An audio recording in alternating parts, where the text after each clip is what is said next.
Hello everyone, આજે આપણે વાત કરશું ટોપિકની જે છે સહલગ્નતા અને પુનઃ સંયોજન.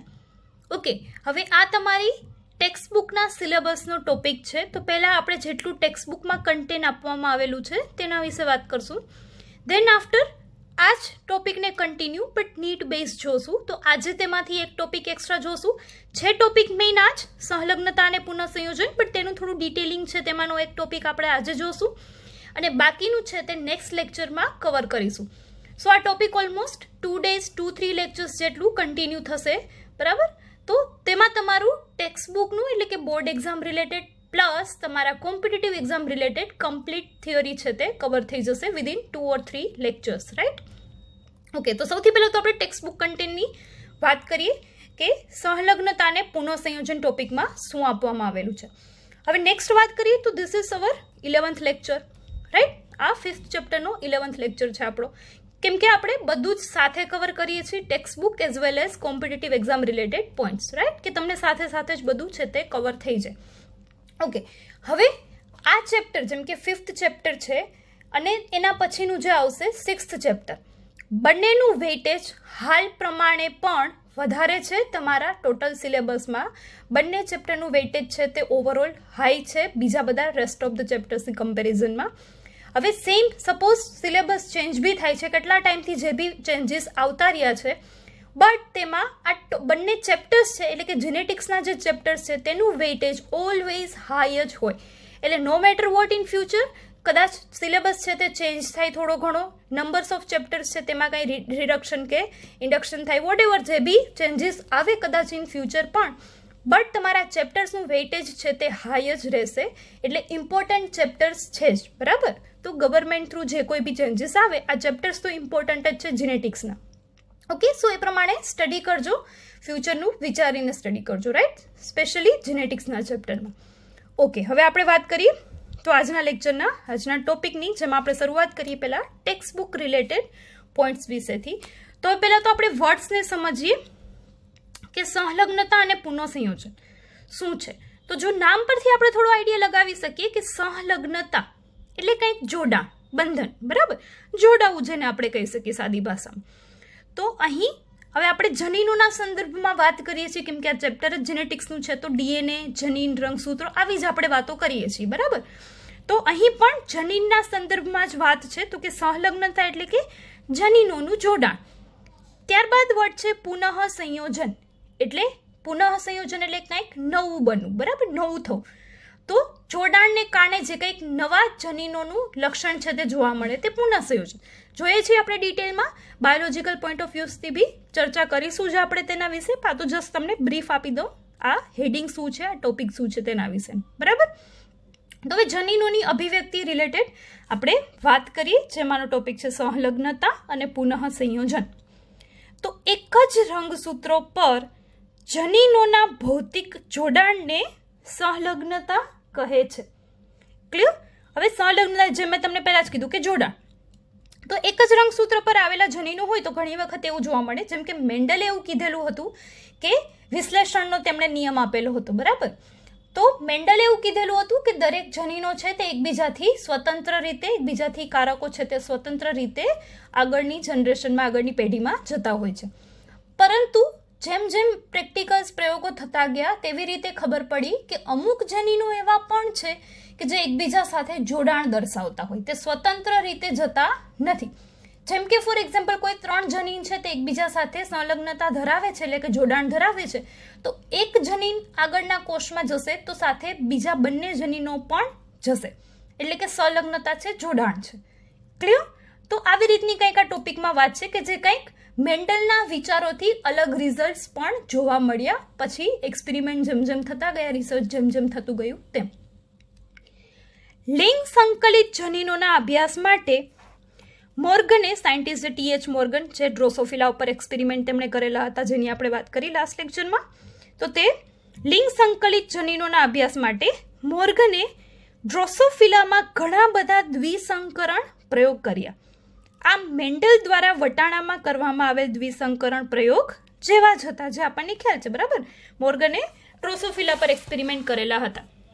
જેમાંનું એક એક્ઝામ્પલ છે તો કે મોર્ગને પીળું શરીર, પીળા રંગનું શરીર અને સફેદ આંખોવાળી માદા ડ્રોસોફિલા માખી ફળમાખી લીધેલી અને તેનું સંકરણ કરાવ્યું બદામી શરીર અને લાલ આંખોવાળી નર માખી સાથે. એટલે જો 4 લક્ષણ અલગ થયા, બંને આંખોના રંગ પણ અલગ અને શરીરના રંગ પણ અલગ. અને પછી દ્વિતીય સંતતિનું એકબીજા સાથે પરફલન કરાવ્યું. એટલે તેમણે જોયું કે 2 જનીનોની જોડ છે તે એકબીજાથી સ્વતંત્ર વિશ્લેષણ ન પામી અને F2નું પ્રમાણ 9:3:3:1 કરતાં નોંધપાત્ર રીતે અલગ પ્રાપ્ત થયું. એટલે મેન્ડલે તેના દ્વિસંકરણ પ્રયોગમાં શું કીધેલું હતું કે રિઝલ્ટ છે તે કેવું મળે છે દ્વિસંકરણને અંતે? તો કે 9:3:3:1. જો તમને દ્વિસંકરણ પ્રયોગ યાદ હોય વટાણા પરનો, રાઈટ? તો આવું કંઈક રિઝલ્ટ મળે. પણ આવું ક્યારે મળે? મેન્ડલે કીધું હતું કે જો 2 જનીનો સ્વતંત્ર રીતે અસ્તિત્વમાં આવેલા હોય, સ્વતંત્ર રીતે અભિવ્યક્તિ કરેલી હોય લક્ષણોની તો. પરંતુ અહીં આવું રિઝલ્ટ ન મળ્યું, કંઈક અલગ રેશિયો મળ્યો. એટલે મોર્ગને જોયું કે અહીંયા તો જનીનોની જોડ છે તે એકબીજાથી સ્વતંત્ર વિશ્લેષણ ન પામી, કેમ કે જો સ્વતંત્ર વિશ્લેષણ પામેલા હોત તો આન્સર કંઈક આવો મળત, પરંતુ એવો આવ્યો નહીં કે જે 2 જનીનોના સ્વતંત્ર રહેવા પર આ પ્રમાણ છે તે અપેક્ષિત હતું કે જો સ્વતંત્ર અસ્તિત્વ પામે તો આવું જ રિઝલ્ટ મળે, જે મેન્ડલે સાબિત કરેલું છે. પરંતુ અહીં રિઝલ્ટ છે તે અલગ મળ્યું F2ના પ્રયોગ પછી, એટલે કે દ્વિતીય જનરેશનમાં રિઝલ્ટ કંઈક અલગ આવ્યું. તો મોર્ગન તથા તેના સહયોગીઓએ જાણતા હતા કે જનીન છે તે એક્સ રંગસૂત્રો પર સ્થિત છે. એટલે જે આ એક્સપેરિમેન્ટ માટે અલગ અલગ લક્ષણો લીધેલા હતા તેના જનીનો છે તે તેમને ખબર હતી કે એક્સ રંગસૂત્ર પર આવેલા છે. અને ત્વરિત એ પણ જાણી લીધું પ્રયોગો પછી કે જ્યારે દ્વિસંકરણ ક્રોસમાં 2 જનીન એક જ રંગસૂત્ર પર આવેલા હોય ત્યારે પિતૃજનીન સંયોજનોનું પ્રમાણ બિનપિતૃ પ્રકારથી ખૂબ જ ઊંચું રહે છે. એટલે શું? તો કે 2 જનીન એક જ રંગસૂત્ર પર, બરાબર? એટલે જેમ રંગસૂત્રોની જોડ હોય તો જોડમાંના એક જનીન છે તે એક રંગસૂત્ર પર, બીજું છે તે બીજા પર હોય તો કંઈક રિઝલ્ટ આવું મળે, કેમ કે સ્વતંત્ર રીતે રંગસૂત્રો આગળ વધશે ને. પરંતુ એક જ રંગસૂત્ર ઉપર 2 જનીન છે તો સ્વાભાવિક છે રંગસૂત્ર આગળના કોષમાં જશે એટલે તેના પરના બધા જનીનો છે તે એક સાથે આગળ વધશે, રાઈટ? તો જ્યારે આવું હોય કે એવા કોઈ પણ આપણે લક્ષણ લીધા હોય કે જેના જનીનો છે તે એક જ રંગસૂત્ર પર આવેલા હોય, અલગ અલગ જનીનો પર, અલગ અલગ રંગસૂત્રો પર ન હોય, તો શું થાય? તો કે રિઝલ્ટ છે ને હંમેશા એવું મળે કે પિતૃ સંયોજનોનું પ્રમાણ વધુ મળે. એટલે કે પિતૃ જેવો જ દેખાવ કે જે લક્ષણો આપણે લીધેલા હોય પ્રયોગ માટે તેવા પિતૃ જેવા જ લક્ષણો છે ને તે વધારે જોવા મળે સંતતિમાં. બિનપિતૃ પ્રકાર એટલે કંઈક નવી રચના કે જે પિતૃઓથી અલગ છે તેનું પ્રમાણ, તેવું રિઝલ્ટ છે તે ઓછું મળે. ક્લિયર? એવા રંગસૂત્રો ક્યારે આપણે વાત કરીએ છીએ આવા રિઝલ્ટની? તો કે એવા જનીનો કે જે એક જ રંગસૂત્ર પર હોય. એટલે સ્વાભાવિક છે કે રંગસૂત્ર આગળના કોષમાં વધશે તો તેની સાથે સાથે જનીનો પણ અંદર રહેલા છે તે જશે, બરાબર? તો રિઝલ્ટ કેવું મળે કે નવી સંતતિઓ છે તે મોટા ભાગે કેવી હોય દેખાવે? તો કે પિતૃ લક્ષણો જેવા જ હોય તેમાં લક્ષણો, પરંતુ બિનપિતૃ જેવું પ્રમાણ છે તે મળે તો ખરી પણ ઓછું મળે. ક્લિયર? મોર્ગને તેનું કારણ 2 જનીનોનું ભૌતિક સંયોજન અથવા તો સહલગ્નતા બતાવ્યું. તો આવું થવાનું કારણ છે તે મોર્ગને શું શોધ્યું કે ભૌતિક જોડાણ છે જનીનો વચ્ચે. એટલે કે જનીનો છે તે એકબીજા સાથે જોડાણથી જ આગળ વધે છે, બરાબર? તો આવું રિઝલ્ટ મળે. એટલે કે પિતૃ જેવો પ્રકાર છે તે વધુ ત્યારે જ મળે જો જનીનો વચ્ચેનું જોડાણ હોય, એટલે કે જનીનો એક સાથે આગળ વિશ્લેષણ પામતા હોય. મોર્ગને આ ઘટના માટે સહલગ્નતા શબ્દ આપ્યો, જે એક જ રંગસૂત્રોના જનીનોના ભૌતિક જોડાણો વર્ણવે છે. એટલે કે એક રંગસૂત્ર પર આવેલા જનીનો મોટા ભાગે એકબીજા સાથે જોડાણ દર્શાવતા હોય. ક્લિયર? અને બિનપિતૃ જનીન સંયોજનો એટલે કે કંઈક પિતૃથી અલગ લક્ષણો ધરાવતા જનીનો પેઢી માટે પુનઃ સંયોજન શબ્દ વાપર્યો. તો બિનપિતૃ જનીન સંયોજનોની પેઢી માટે પુનઃ સંયોજન એટલે કંઈક નવું સંયોજન થયું, બરાબર? પિતૃથી અલગ એટલે કે બિનપિતૃ જોડાણ જોવા મળ્યું તો તે સંયોજન કેવું હતું? પુનઃ એટલે કે કંઈક નવી રચના થઈ. ક્લિયર? તો આ મોર્ગને સહલગ્નતા અને પુનઃ સંયોજન તેવા 2 શબ્દો છે તે આપ્યા અને તેના વિશેની કંઈ ચર્ચા કરી તેમણે. હવે એક પોઈન્ટ છે, કી પોઈન્ટ છે જે તમારે યાદ રાખવાનું છે MCQ માટે. અહીં મેં તમને શોર્ટમાં દર્શાવેલું છે, સમજાવું છું તે શું છે, બટ MCQ માટે આ શોર્ટ નોટ છે તે યાદ રાખજો. કી પોઈન્ટ છે, રાઈટ? તો જેમ સહલગ્નતા વધુ તો તેનાથી સામે ઓપોઝિટ તેનું પુનઃ સંયોજન ઓછું. એટલે કે જનીનોમાં સહલગ્નતા જો વધુ હોય, એટલે કે સહલગ્નતા એટલે શું, જોડાણ વધુ હોય તો તેમાં પુનઃ સંયોજન થવાના ચાન્સીસ છે તે ઓછા. સ્વાભાવિક છે ને, જોડાયેલા છે તો કંઈક નવું રિઝલ્ટ નહીં આપે, તે તેવું જ રિઝલ્ટ આપશે. એટલે કે તેમાં પુનઃ સંયોજન ન થાય. જો ટાઇટલી જનીનો છે તે જોડાયેલા છે એકબીજા સાથે, તો તેમાં નવા લક્ષણોની અભિવ્યક્તિ થવાની સંભાવના કેવી, ખૂબ જ ઓછી, રાઈટ? એટલે ઉલટું છે તે હંમેશા થશે સહલગ્નતા અને પુનઃ સંયોજન વચ્ચે. તો MCQ માટે આ શોર્ટ ટ્રીક છે તે ખાસ યાદ રાખજો કે જેમ સહલગ્નતા વધુ હોય એટલે કે જોડાણ વધુ હોય જનીનો વચ્ચે, તેમ તેમાં પુનઃ સંયોજન થવાના ચાન્સીસ ઓછા. તો સેકન્ડ, જો સહલગ્નતા ઓછી હોય એટલે કે જોડાણ છે તે લૂઝ હોય, બરાબર, ટાઇટલી જોડાયેલા ન હોય જનીનો એકબીજા સાથે, તો તેમાં પુનઃ સંયોજનોનું પ્રમાણ છે તે વધુ હોય. એટલે કે જનીનો છે તે એકબીજા સાથે કંઈક પ્રયોગો કરી અને નવા લક્ષણો છે તે વ્યતીત કરી શકે, કેમ કે અહીં જોડાણ નથી તો બે નવા સંયોજનો બની શકે. ક્લિયર? તો આ શોર્ટ ટ્રીક છે તે યાદ રાખવાની છે, જેનું એક ઉદાહરણ છે જે મોર્ગને પ્રયોગ કર્યા હતા તેના પરથી આપેલું છે. મોર્ગન અને તેના સહયોગીઓએ શોધ્યું કે સફેદ અને પીળા જનીન ખૂબ જ મજબૂતાઈથી જોડાયેલા હતા. એટલે કે સફેદ શરીર, આપણે જે વાત કરી હતી સફેદ આંખો અને પીળું શરીર, બરાબર, જેના વિશેની આપણે હમણાં જ વાત કરી એક્સપેરિમેન્ટની, તે જનીન છે તે ખૂબ જ મજબૂતાઈથી જોડાયેલા હતા અને તેમાં પુનઃ સંયોજનનું પ્રમાણ ખાલી કેટલું હતું, 1.3%. એટલે જો તેમાં ખાલી 9% આટલું જ મળ્યું, તો બાકીના બધા પર્સન્ટ છે, ઓલમોસ્ટ 99% છે તે પિતૃ જેવા જ મળ્યા સંતતિમાં. ક્લિયર? એટલે કે સંલગ્નતા વધુ હતી તો પુનઃ સંયોજન કેવું મળ્યું, ઓછું. તો જ્યારે સફેદ અને લઘુ પંખ એટલે નાની પાંખો જનીનોનું પુનઃ સંયોજન પ્રમાણ 37.2 એટલે કે 37.2% હતું, એટલે કે તેમાં સંલગ્નતા ઓછી હતી. પુનઃ સંયોજન છે તે વધારે જોવા મળ્યું અને સંલગ્નતા કેવી હતી, ઓછી હતી. કોના વિશેની વાત છે તો કે અહીં આંખનો રંગ અને પાંખનો પ્રકાર, લાંબી અને મોટી. જે મેં તમને શરૂઆતમાં જ કીધું હતું, આપણે મોર્ગનના એક્સપેરિમેન્ટ વિશે વાત કરેલી કે ફળમાખી છે તેમાં ઘણી બધી વેરાયટીઝ જોવા મળે. શરીરનો રંગ અલગ અલગ હોય, આંખનો રંગ અલગ અલગ હોય, પાંખની સાઇઝ છે તે અલગ અલગ હોય. તો આવા ઘણા બધા વેરિયન્ટ્સ છે તે જોવા મળે. તો એમાંનું આંખનો રંગ અને પાંખનો પ્રકાર, તો આ બંને માટે રિસ્પોન્સિબલ જનીનો છે તેની વચ્ચે પુનઃ સંયોજનનું પ્રમાણ છે તે વધારે હતું, એટલે કે 37.2% જેટલું હતું. આથી આપણે કહી શકીએ કે તેમાં સંલગ્નતા છે તે કેવી હોય, ઓછી હોય. ક્લિયર? આ બંને પ્રમાણ છે તે તમારે યાદ રાખવાના છે. ટેક્સ્ટબુકના પોઈન્ટ્સ છે એટલે તમને ડાયરેક્ટ MCQમાં પૂછાતા હોય છે કે સફેદ અને પીળા જનીનમાં પુનઃ સંયોજનોનું પ્રમાણ ખાલી જગ્યા હોય છે, 4 ઓપ્શન આપેલા હોય. ક્લિયર? તો 1.3% છે તે તમને આન્સર ડાયરેક્ટલી ખબર હોવો જોઈએ. ઓકે, એટલે મોસ્ટલી હવે તમને લોકોને ખ્યાલ જ છે જે લેક્ચર્સ ફોલો કરો છો કે આવા અંડરલાઇન કરેલા વર્ડ્સ છે તે ડાયરેક્ટ MCQ માટે હોય, તેટલા માટે આવું હાઇલાઇટ છે તે કરેલું છે કોઈના કોઈ કલરથી, રાઈટ? ઓકે, સો મોર્ગનના વિદ્યાર્થી જેનું નામ છે આલ્ફ્રેડ સ્ટર્ટીવેટે એક જ રંગસૂત્રના જનીન જોડની પુનઃ સંયોજિત આવૃત્તિને જનીનો વચ્ચેનું અંતર માનીને રંગસૂત્રોમાં તેઓની સ્થિતિનો નકશો છે તે દર્શાવ્યો. તો રંગસૂત્રોનો નકશો દર્શાવવા માટે જવાબદાર સાયન્ટિસ્ટ કોણ હતા તો કે તે મોર્ગનના વિદ્યાર્થી હતા અને તેમનું નામ હતું આલ્ફ્રેડ સ્ટર્ટીવેટ. ઓકે, આ પણ MCQમાં પૂછાતું હોય છે. નામ છે તે યાદ રાખવાનું છે ને તેમનું કાર્ય યાદ રાખવાનું છે. તેમણે શું કર્યું તો કે આવા વિવિધ જનીનો વિશેની માહિતી મેળવી અને નકશો તૈયાર કર્યો, જેના વિશે હમણાં હું તમને ઇમેજીસમાં બતાવું છું.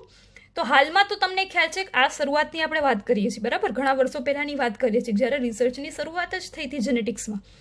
હાલમાં બધા જ DNA છે તેના મોસ્ટ ઓફ ડીકોડિંગ છે તે થઈ ગયેલા છે. જેમ કે આપણું માણસનું પણ આખું DNA છે તે ડીકોડ થયેલું છે, એટલે કેટલા જનીનો છે, દરેક જનીન શેના માટે રિસ્પોન્સિબલ છે તે બધી જ માહિતી આપણી પાસે છે. અને કયા જનીન કયા રંગસૂત્રો પર આવેલા છે 23 જોડમાંથી તેની પણ આપણી પાસે કમ્પ્લીટ માહિતી છે. તો આ બધું જ રિસર્ચ હાલમાં થઈ ગયેલું છે, જેને કહેવાય હ્યુમન જીનોમ પ્રોજેક્ટ, બરાબર, HGP, જેના વિશે તમે 6th ચેપ્ટરમાં ડિટેલમાં ભણશો. તો આ હ્યુમન જીનોમ પ્રોજેક્ટ પણ સેમ આ જ બેઝ પર કામ કરે, નકશાઓ એક આખો પ્રોજેક્ટ છે, તેમાં બધી જ માહિતી છે તે ધીમે ધીમે એક પછી એક જનીનો ઉપર રિસર્ચ થતા ગયા અને આ બધી માહિતી છે તે એક સાથે ગેધર કરવામાં આવી, ભેગી કરવામાં આવી એક ડેટાબેઝમાં. ક્લિયર? એટલે કે હવે કોઈ પણ સાયન્ટિસ્ટને કોઈ પણ જનીન પર એક્સપેરિમેન્ટ કરવું હોય તો તે ડાયરેક્ટલી કોમ્પ્યુટરમાં ડેટા એન્ટ્રીમાંથી જનીન વિશેની બધી જ માહિતી છે તે મેળવી શકે છે.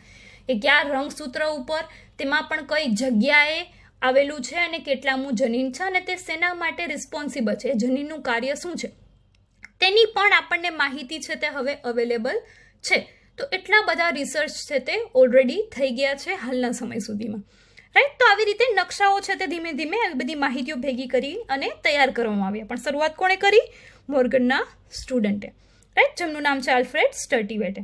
તો શરૂઆત માટે જે સાયન્ટિસ્ટ રિસ્પોન્સિબલ હતા તેમનું નામ ખાસ કરીને યાદ રાખવાનું. અને તેમણે શું કાર્ય કર્યું? તો કે તેમણે રંગસૂત્રોમાં જનીનોની સ્થિતિનો નકશો દર્શાવ્યો. કે ફોર એક્ઝામ્પલ આવું કોઈ રંગસૂત્ર છે તો તેની અંદર જનીન છે તે ક્યાં ક્યાં આવેલા હોઈ શકે. અને આ કોના આધારે? તો કે તેમણે પુનઃ સંયોજિત આવૃત્તિના આધારે આ વસ્તુ છે તે નક્કી કરી. ક્લિયર? એમ કે જો પુનઃ સંયોજન વધુ હોય એનો મતલબ બે જનીનો છે તે એકબીજાથી દૂર છે, અને જો સંલગ્નતા વધુ જોવા મળે એનો મતલબ આ બંને જનીનો છે તે એકબીજાની ક્યાં આવેલા છે? પાસે પાસે આવેલા છે. ક્લિયર? તો આવા ઘણા બધા એક્સપેરિમેન્ટ કરી અને તેમણે થોડા નકશાઓ છે તે તૈયાર કરેલા હતા. તો નેક્સ્ટ હમણાં તમને ઇમેજીસમાં બતાવું છું કે આ નકશાઓ છે તે કેવી રીતે તૈયાર થતા હોય છે. તેની શોર્ટ એક ઇન્ફોર્મેશન માટે જસ્ટ તમારી નેક્સ્ટ ઇમેજીસમાં જુઓ. ઓકે, સો સ્ટુડન્ટ્સ, જેમ તમે ઇમેજ છે તે જોઈ રહ્યા છો તે એક રંગસૂત્રની છે જેમાં તમને અંદર છે તે ડીએનએ દર્શાવવામાં આવેલું છે. તો તમે જોઈ શકો છો અહીં કે કેવી રીતે રંગસૂત્ર પર ડીએનએ છે તેની આવી કુંતલાકાર રચના છે તે ગોઠવાયેલી હોય. ક્લિયર? અને ડીએનએનો એક પાર્ટ એટલે કે ડીએનએનો ટુકડો તેને જ આપણે શું કહીએ છીએ? જનીન. જેમ કે ફોર એક્ઝામ્પલ રેડ લાઇન કરેલી છે મેં, તેટલું એક જનીન, ફરી પાછું આ એક જનીન, ફરી આ એક જનીન. તો આમ ડીએનએના ટુકડા તેને આપણે શું કહીશું? જનીન. તો બરાબર, આમ રંગસૂત્રની અંદર છે તે ડીએનએ ગોઠવાયેલ એટલે કે તેની અંદર જનીનો છે તે ગોઠવાયેલા હોય. ક્લિયર? એક આ પિક્ચર તમને કે ક્યાં જનીનો છે અને ક્યાં ડીએનએ છે. ઓકે, હવે આવા રંગસૂત્ર કેટલા છે? 23 જોડ. એટલે કે ટોટલ કેટલા? 46. શેમાં? હ્યુમનમાં, માણસની આપણે વાત કરીએ છીએ. બરાબર? અલગ અલગ પ્રાણીઓ પ્રમાણે તેની અંદર રંગસૂત્રની સંખ્યામાં ફેરફાર છે તે હોઈ શકે. રાઈટ? અત્યારે આપણે મનુષ્યની વાત કરીએ છીએ જેમાં 23 જોડ રંગસૂત્રો હોય એટલે કે ટોટલ 46 રંગસૂત્રો હોય. તો જોઈએ આપણે કે કેવી રીતના હોય. તો આવી રીતે કંઈક ફોર એક્ઝામ્પલ સેલ છે એટલે કે કોષ છે. બરાબર? જે તમે આકૃતિમાં જોઈ શકો છો આ કોષ છે. કોષમાં શું હોય? કોષ કેન્દ્ર. કોષ કેન્દ્રની અંદર આ બધા રંગસૂત્રો છે જે તમે ટોટલ 23 પેર્સ છે તે જોઈ શકો છો. Pairs of chromosome. બરાબર? તો જો પહેલો નંબર જોડમાં છે, બીજા જોડમાં, થર્ડ, ફોર્થ, ફિફ્થ, 6, 7, 8 એવી રીતે. હવે 22 સુધીના છે તેને શું કહેવાય? 1 થી 22 દૈહિક રંગસૂત્રો. બરાબર? કે જે શરીરના બાકી બધા જ લક્ષણો માટે જવાબદાર છે. તે નર અને માદા બંનેમાં સમાન લક્ષણો માટે હાજર હશે. લાસ્ટ જોડ છે XY, એટલે અહીં તમે સમજી શકો કે આ કોઈ આ કેરિયોટાઇપ છે તે કોનું છે? તો કે નરના કોષનું છે, કેમ કે એમાં XY રંગસૂત્ર હાજર હોય. તો છેલ્લી 23મી જોડ રંગસૂત્ર છે તેને લિંગી રંગસૂત્રો કહેવાય કે જે નરપણા અને માદાપણા માટે જવાબદાર હોય. રાઈટ? તો XY હશે તો એનો મતલબ તે નર હશે અને XX હશે તો એનો મતલબ તે માદા હશે. તો આવી રીતની કંઈક રંગસૂત્રોની ગોઠવણી હોય તેને કહેવાય કેરિયોટાઇપ. શું કહેવાય? કેરિયોટાઇપ. ઓકે, હવે કેરિયોટાઇપ એટલે કે રંગસૂત્રોની ગોઠવણી, તેના વિશે આપણે એક લેક્ચર છે તે એક્સ્ટ્રા ક્યારેક લેશું. બરાબર? ટોપિક કે જેના વિશે તમને ડિટેલમાં માહિતી ખબર પડે. તો આવી રંગસૂત્રોની ગોઠવણી હોય કેમ કે કોષ કેન્દ્રની અંદર તો ઘણા બધા રંગસૂત્રો છે તે આડાવડા ફેલાયેલા હોય. પરંતુ આપણે સ્ટડી કરવા માટે શું કરીએ તો કે સોફ્ટવેર થ્રુ હવે બધા અવેલેબલ છે. આ કોષોના રંગસૂત્રોને એક અરેન્જમેન્ટમાં ગોઠવીએ એટલે આપણે તેના વિશે જાણી શકીએ કે કેટલા રંગસૂત્રો છે, કઈ કઈ ખામીઓ છે, શું પ્રોબ્લેમ્સ છે તે જેનેટિક દ્રષ્ટિએ આપણે જોઈ શકીએ. આપણે જ્યારે રોગો વિશે વાત કરીશું આ ચેપ્ટરના એન્ડમાં ત્યારે હું તમને ડિટેલમાં સમજાવીશ. ઓકે, તો આવી રીતના રંગસૂત્રો છે તેની અંદર સાઈડમાં તમે જોઈ શકો છો આવું ડીએનએ છે તે દરેક રંગસૂત્રની અંદર ગોઠવાયેલું હોય. ઓકે, હવે આપણે વાત કરીએ નકશાની. તો આ છે કેરિયોટાઇપ. તો ઇમેજમાં તમે જોઈ શકો છો નોર્મલ હ્યુમન કેરિયોટાઇપ, એટલે કે સામાન્ય મનુષ્યમાં રંગસૂત્રની ગોઠવણી કંઈક આવી હોય. 1 થી 22 જોડ રંગસૂત્રો છે તે દૈહિક રંગસૂત્રો કહેવાય. છેલ્લા છે તેને લિંગી રંગસૂત્રો કહેવાય. નર હોય તો XY હશે, માદા હશે તો XX હશે. હવે આમાં સૌથી મોટામાં મોટું રંગસૂત્ર હોય તે 1 નંબરનું રંગસૂત્ર હોય અને સૌથી નાનામાં નાનું રંગસૂત્ર છે તે Y હોય. ઓકે, આ પણ MCQ માટે યાદ રાખવાનું છે તમારે. તો તમે આકૃતિ ઉપરથી પણ જોઈ શકો છો કે 1 નંબરનું રંગસૂત્ર છે તેની લંબાઈ તમને દર્શાવેલી છે. ક્લિયરલી તમે જોઈને કહી શકો કે શું મોટો હોય. બરાબર, તો આવી જ રીતની સાઇઝ હોય. આ કોઈ પેટર્ન ગોઠવેલી નથી, રિયાલિટીમાં આવી જ રીતના રંગસૂત્રો છે તે હોય. ઓકે, તો આ કેરિયોટાઇપની ઇમેજ છે તે આપેલી છે. ઓકે, આવી રીતની કંઈક ગોઠવણી છે તે રંગસૂત્રોની કરાય, જેને કહેવાય કેરિયોટાઇપ. હવે આપણે વાત કરીએ નકશાની. તો આવી રીતે કંઈક ફોર એક્ઝામ્પલ રંગસૂત્ર છે, તો તેના ઉપરના ભાગને કહેવાય P આર્મ અને નીચેના ભાગને કહેવાય Q આર્મ. રાઈટ. હવે સપોઝ આ ક્રોમોઝોમ 1 એટલે કે રંગસૂત્ર પહેલું છે, તો જો તમે દૂધિયા કલરની લાઇન્સ છે તે જોઈ શકો છો કે જેમાં આવી રીતના બધા જનીનો છે તે દર્શાવેલા છે. ક્લિયર? અને તેની સામે માહિતી છે કંઈક આપેલી છે. માહિતીમાં તમારે અત્યારે જવાની જરૂર નથી, બટ જસ્ટ તમારી ઇન્ફોર્મેશન માટે કે દરેક લાઇન છે જે રંગસૂત્રમાં તમે દરેક આડા લીટા જોઈ શકો છો તે બધા જ શું છે, જનીનો છે. ઓકે, અને તે જનીન શેના માટે રિસ્પોન્સિબલ છે તે પણ સામે દર્શાવેલું છે. તો આને કહેવાય નકશા, રંગસૂત્રીય નકશા. કે એક રંગસૂત્ર, જેમ કે 1 નંબરનું રંગસૂત્ર, તેની અંદર કેટલા જનીનો આવેલા છે તેની માહિતી. સેમ આવી રીતે બીજા બધા 23 જો રંગસૂત્રો ઉપરની માહિતી છે તે આપણી પાસે હવે હાલમાં અવેલેબલ છે. હજી ઘણા રિસર્ચ બાકી છે, પરંતુ મોસ્ટ ઓફ હવે હાલમાં ઘણું બધું રિસર્ચ છે તે થયેલું છે. જેમ કે મેં વાત કરી હ્યુમન જીનોમ પ્રોજેક્ટ, માણસનું આખું DNA છે તે ડીકોડ થયેલું છે. આખું DNA મતલબ 23 જોડ રંગસૂત્રોની વાત છે. ઓકે, તો આને કહેવાય નકશા. બરાબર, કે તમને દરેક રંગસૂત્ર ઉપર કેટલા જનીનો આવેલા છે, દરેક જનીન શેના માટે રિસ્પોન્સિબલ છે તેની માહિતી છે તે આપેલી હોય. ક્લિયર? તો આવા જ નકશાની કંઈક શરૂઆત કરી હતી સૌપ્રથમ આલ્ફ્રેડ સ્ટર્ટીવેટે, જે મોર્ગન સાયન્ટિસ્ટ છે TH મોર્ગન, તેમના સ્ટુડન્ટ હતા એક સમય. ઓકે ઓકે, તો હવે આપણે નેક્સ્ટ ટોપિક જોઈએ જે એક્સ્ટ્રા છે, એટલે કે કોમ્પિટિટિવ એક્ઝામ માટે છે, નીટ, ગુજસેટ વગેરે માટે. ટેક્સ્ટ બુકની સંલગ્નતાના સિદ્ધાંત વિશેની વાત છે તે અહીં પૂરી થઈ ગયેલી છે. રાઈટ. હવે આપણે એક્સ્ટ્રા ડિટેલિંગ જોઈએ છીએ. તો કે સંલગ્નતાનો સિદ્ધાંત, તો 3 પોઈન્ટ છે જે જોઈએ આપણે. પહેલું છે, સંલગ્ન જનીનો એક જ રંગસૂત્ર પર રેખીય રીતે આવેલા હોય છે. જો તેમની વચ્ચે વ્યતિકરણ થાય તો તેઓ છૂટા પડે છે. એટલે સામાન્ય રીતે આવા સંલગ્ન જનીનો છે તે કેવી રીતે, તો કે પાસે ગોઠવાયેલા હોય એકબીજાની, બરાબર, એક જ રંગસૂત્ર પર. પણ તેમાં ફેરફાર ક્યારે થવાના ચાન્સીસ છે, તો કે જો વ્યતિકરણ થાય તો. હવે આ વ્યતિકરણ એટલે શું, તો કે સ્વસ્તિક ચોકડીની રચના, જે અર્ધીકરણમાં તમે લોકો ચેપ્ટર નંબર 10 સ્ટાન્ડર્ડ 11માં ભણી ચૂકેલા છો કે આ સ્વસ્તિક ચોકડીની રચના બને, જેને આપણે વ્યતિકરણ કહીએ અર્ધીકરણ સમયે. અને શું થાય, તો કે એક રંગસૂત્રના જનીનો છે તે બીજા રંગસૂત્ર સાથે અદલા બદલ થઈ જાય. તો તમને હમણાં એ પણ ઇમેજીસમાં બતાવું છું એટલે તમને ક્લિયર થાય કેવી રીતે, જો ભૂલી ગયા હો તો.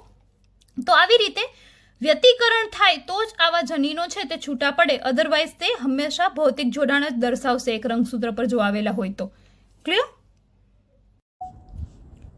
ઓકે સ્ટુડન્ટ્સ, તો તમે સ્ક્રીન પર ડાયાગ્રામ જોઈ રહ્યા છો તે કોની છે, તો કે તે હોમોલોગસ ક્રોમોઝોમ એટલે કે સમજાત રંગસૂત્રો તેના વિશેની છે. એટલે કે એક જોડમાં રહેલા બંને રંગસૂત્રોની વાત છે, જેને આપણે સમજાત રંગસૂત્ર કહીએ છીએ.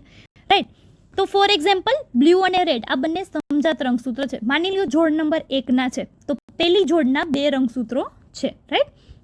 હવે તેમની વચ્ચે શું થાય, ક્રોસિંગ ઓવર, જેને આપણે કહીએ વ્યતિકરણ ઇન ગુજરાતી. રાઈટ. તો વ્યતિકરણ થશે એટલે આવી સ્વસ્તિક ચોકડીની રચના થાય. ક્લિયર? હવે આના લીધે થઈને શું થશે, તો કે બ્લુ કલરનો રંગસૂત્ર છે તેનો જે સ્વસ્તિક ચોકડીમાં જોડાયેલો ભાગ છે તે રેડમાં જતો રહેશે અને રેડનો પાર્ટ છે તે બ્લુમાં આવી જશે, જેનું રિઝલ્ટ અહીં તમને નીચે દર્શાવેલું છે. તો તમે અહીં આ બંને પાર્ટ છે તે નોટિસ કરી શકો છો કે જેમાં રેડ પાર્ટ છે તે બ્લુમાં આવી ગયેલો છે અને બ્લુનો પાર્ટ છે રંગસૂત્રનો થોડો તે રેડમાં જતો રહ્યો છે. તો એક્ઝામ્પલ માટે તમને ABC તેવા 3 જનીનો આપેલા છે. ક્લિયર? એટલે કે જે સી જનીન હતું તેની અદલાબદલી થઈ ગઈ બંનેમાં. તો જે તમે જોઈ શકો છો, કેપિટલ સી છે તે રેડમાં આવી ગયો અને રેડનો સ્મોલ સી છે તે બ્લુમાં આવી ગયો. તો એ શું થઈ ગયું? નોન રિકોમ્બિનન્ટ એટલે કે પુનઃ સંયોજિત રચના છે તે જોવા મળી. ક્લિયર? તો આમ તમને ખ્યાલ આવશે કે કેવી રીતે પુનઃ સંયોજન થાય. તો કે પુનઃ સંયોજન થવા માટે થશે વ્યતિકરણની રચના અર્ધીકરણ સમય. અને આ વ્યતિકરણ દ્વારા શું થાય? તો કે બંને રંગસૂત્રો સમજાત રંગસૂત્ર, કેમ કે પાસે પાસે હોય તો તેમાં જ આવી ચોકડીની સંભાવના છે. પેલી જોડનું રંગસૂત્ર અને છેલ્લી જોડનું રંગસૂત્ર તેમાં સંભાવના ઓછી છે. રાઈટ? તો આમ સમજાત રંગસૂત્રો વચ્ચે સ્વસ્તિક ચોકડીની રચના બને અને તેના લીધે થઈને બંને રંગસૂત્રો પોતાનો થોડો પાર્ટ છે તેની અદલાબદલી કરે. તો હવે આ પાર્ટમાં રહેલ ડીએનએ પણ અદલાબદલ થશે. એટલે ડીએનએ એટલે શું? તો કે તેના પર રહેલા જનીનોના ટુકડા જ છે. ડીએનએ આખું કહેવાય અને તેના પાર્ટ્સને આપણે જનીનો કહીએ. તો આમ જનીનો પણ બદલાઈ જશે. તો તેના લીધે થઈને શું થશે? પુનઃ સંયોજન થશે. એટલે કે હવે આ બંને જોડમાંથી સપોઝ આ બ્લુ કલરનું રંગસૂત્ર છે તે નવા કોષમાં જવાનું હોય, રેડ છે તે ન જવાનું હોય એક જોડમાંથી, બરાબર? પરંતુ રેડનો થોડો પાર્ટ જુઓ તમે બ્લુમાં સાથે જોડાઈ ગયો. આમ બ્લુ રંગસૂત્ર તો જશે આગળના કોષમાં આગળ વધશે, પરંતુ તેની સાથે રેડ એટલે કે બાજુના રંગસૂત્રનો પણ થોડો પાર્ટ છે તે આવી ગયેલો છે. ક્લિયર? એટલે કે કંઈક નવી રચના, જે સંભવિત રચના આપણે જે વિચારતા હતા તેનાથી કંઈક અલગ થશે, રિઝલ્ટ છે તે કંઈક અલગ મળશે, જેને આપણે કહીએ છીએ પુનઃ સંયોજન. સેમ આવી જ ડાયાગ્રામ છે બીજી આપેલી છે. તો તમે અહીંયા પણ જોઈ શકો છો કે સૌથી પહેલાં સમજાત રંગસૂત્રો 2 લીધેલા છે બ્લુ અને રેડ કલરમાં. તેમની વચ્ચે ક્રોસઓવર એટલે કે વ્યતિકરણ થશે. વ્યતિકરણમાં શું થાય? તો કે સ્વસ્તિક ચોકડીની રચના થશે અને પરિણામે બંને રંગસૂત્રો એકબીજાના જનીનોની અદલાબદલી કરશે. આમ પુનઃ સંયોજિત ડીએનએ, પુનઃ સંયોજિત રંગસૂત્ર છે તે અસ્તિત્વમાં આવશે. ક્લિયર? ઓકે સ્ટુડન્ટ્સ, તો તમે જેમ હમણાં ઇમેજીસમાં જોયું કે કેવી રીતે સ્વસ્તિક ચોકડીની રચના થાય અર્ધીકરણમાં અને કેવી રીતે રંગસૂત્રો છે તે અદલાબદલ થાય એકબીજામાંથી, રંગસૂત્રનો પાર્ટ છે તે અદલાબદલ થાય એટલે કે તે પાર્ટમાં રહેલા જનીનો પણ સ્વાભાવિક છે બદલાઈ જશે. તો આમ તેમાં ચેન્જીસ આવે. અધરવાઇઝ એક રંગસૂત્ર પર રહેલા જનીનો સ્થિર જ રહેશે, એક સાથે જ છે તે આગળ વહન પામશે. બીજો પોઈન્ટ છે તે જોઈએ શું છે? તો કે સહલગ્નતાની માત્રા છે તે ઇક્વલ હોય 1/, જનીનો વચ્ચેનું અંતર. એટલે અહીં જોવા જાય આપણે તો ઓપોઝિટ રેશિયો થઈ ગયો બંને વચ્ચે. શું કામ એવું? એટલે જેમ સહલગ્નતા વધુ હોય, ફોર એક્ઝામ્પલ, તો જનીનો વચ્ચેનું અંતર છે તે કેવું હોય? ઓછું હોય. તો જોડાયેલા હોય ને. સહલગ્નતા એટલે કે જોડાણ. જનીનો દૂર દૂર હોય તો જોડાણ કેવી રીતે થાય? રાઈટ? એટલે સહલગ્નતાની માત્રા જો વધુ હશે તો ઓપોઝિટ થશે. જનીનો વચ્ચેનું અંતર છે તે કેવું હશે? ઓછું હશે. તેનો અર્થ જો 2 જનીનો વચ્ચેનું અંતર વધે તો સહલગ્નતાની માત્રા છે તે ઘટે. અને તે સાબિત કરે છે કે જનીનો વચ્ચેનું અંતર વધુ હોય તો તેમની વ્યતિકરણની શક્યતા પણ મહત્તમ હોય. હવે સ્વાભાવિક છે, જનીનો દૂર દૂર ગોઠવાયેલા છે તો ચાન્સીસ છે કે તે વ્યતિકરણ પામી સ્વસ્તિક ચોકડીની રચના કરી અને બાજુના રંગસૂત્ર સાથે જોડાણ છે તે દર્શાવશે, એટલે કે ત્યાં વહન પામશે. એટલે કે જો સંલગ્નતા ઓછી હોય તો વ્યતિકરણ થવાની સંભાવના વધુ, એટલે કે પુનઃ સંયોજન. પુનઃ સંયોજન એ શું હતું? નવું જોડાણ જ, બરાબર? પુનઃ એટલે કે નવું જોડાણ થવું, બરાબર? તો આ નવું જોડાણ થાય કેવી રીતે? રંગસૂત્રો એકબીજાના જનીનોની અદલાબદલી કેવી રીતે કરી શકે? તો તેનું એકમાત્ર કારણ છે કયું? વ્યતિકરણની ઘટના, કે જે અર્ધીકરણ સમયે જોવા મળે. એટલે જો વ્યતિકરણ થાય તો જ પુનઃ સંયોજન સંભવિત છે, નહીંતર જનીનો એકબીજા રંગસૂત્રમાં અદલાબદલી કેવી રીતે કરે? તેને પગ તો છે નહીં, રાઈટ? કે તેની પાસે કોઈ એવો તરવાનો રસ્તો નથી કે તે તરીને એક રંગસૂત્રમાંથી બીજા રંગસૂત્રમાં ટ્રાન્સફર થઈ શકે. તો તેની પાસે પુનઃ સંયોજન માટે ફક્ત ને ફક્ત એક જ રસ્તો છે, કયો? વ્યતિકરણનો, રાઈટ? એટલે કે આવી સ્વસ્તિક ચોકડી બને બાજુબાજુના સમજાત રંગસૂત્રો વચ્ચે અને અદલાબદલી થશે જનીનોની. ક્લિયર? જે તમે હમણાં જ ઇમેજીસમાં જોયું, રાઈટ? વ્યતિકરણ સ્વાભાવિક રીતે સંલગ્નતાને નાબૂદ કરે છે. સંલગ્ન જનીન વ્યતિકરણ દ્વારા અલગ થઈ શકે છે. વ્યતિકરણ થશે એટલે બાજુના રંગસૂત્રમાં જતા રહેશે નવા જનીનો. ક્લિયર? અને ત્રીજો પોઈન્ટ છે સહલગ્ન સમૂહ, જેને ઇંગ્લિશમાં આપણે કહીશું લિંકેજ ગ્રુપ. એટલે સમૂહ એટલે એકી સાથે ઘણા બધા જનીનોની વાત છે અહીંયા. તો એક જોડ સમજાત રંગસૂત્રો પર આવેલા જનીનો એક સંલગ્ન સમૂહ બનાવે છે. સમજાત રંગસૂત્રો પર આવેલા જનીનો એક સાથે આનુવંશિકતા પામે છે. સ્વાભાવિક છે, મેં તમને કીધું એમ કે એક જ સાથે આનુવંશિકતા પામશે. એક રંગસૂત્ર પર જનીનો આવેલા છે, તો જો રંગસૂત્ર આખું નેક્સ્ટ કોષમાં જશે, નવી સંતતિમાં જશે, તો તેની અંદર રહેલા બધા રંગસૂત્રો પણ જશે જ. તેથી આપણે તેમને એક સંલગ્ન સમૂહ તરીકે દર્શાવી શકીએ. એટલે કે એક રંગસૂત્ર પર રહેલા બધા જનીનોને આપણે શું કહી શકીએ? સંલગ્ન સમૂહ તરીકે પણ ઓળખી શકીએ, કેમ કે બધા જોડાયેલા જ હશે તો જ તો એકી સાથે વહન પામી શકે. ક્લિયર? તો આમ આજનો લેક્ચર છે તે આપણે અહીં જ પૂરો કરીએ છીએ, જેમાં આપણે સંલગ્નતા અને પુનઃસંયોજન વિશેની ટેક્સ્ટ બુકની બધી જ ડિટેલ કમ્પ્લીટ કરેલી છે, as well as last 3 point છે તે આપણે સંલગ્નતાના સિદ્ધાંતના પણ એક્સ્ટ્રા છે તે કવર કરેલા છે. નેક્સ્ટ લેક્ચર પણ હજી આ જ ટોપિક પર કન્ટિન્યુ રહેશે, સંલગ્નતા અને પુનઃસંયોજન વિશે જ, પણ બધી MCQ રિલેટેડ એક્સ્ટ્રા ઇન્ફોર્મેશન્સ છે કે જેમાં તમારે થિયોરિટિકલ પોઈન્ટ ઓફ વ્યૂથી યાદ નથી રાખવાનું. 2-3 માર્કનો લોંગ ક્વેશ્ચન તેમાંથી તમારે નહીં લખવાનો રહે, પરંતુ તેમાંથી MCQs છે તે પૂછાઈ શકે, એટલે તમારે શોર્ટ પોઈન્ટ્સ છે તેના પર ખાસ ધ્યાન આપવું પડશે. ક્લિયર?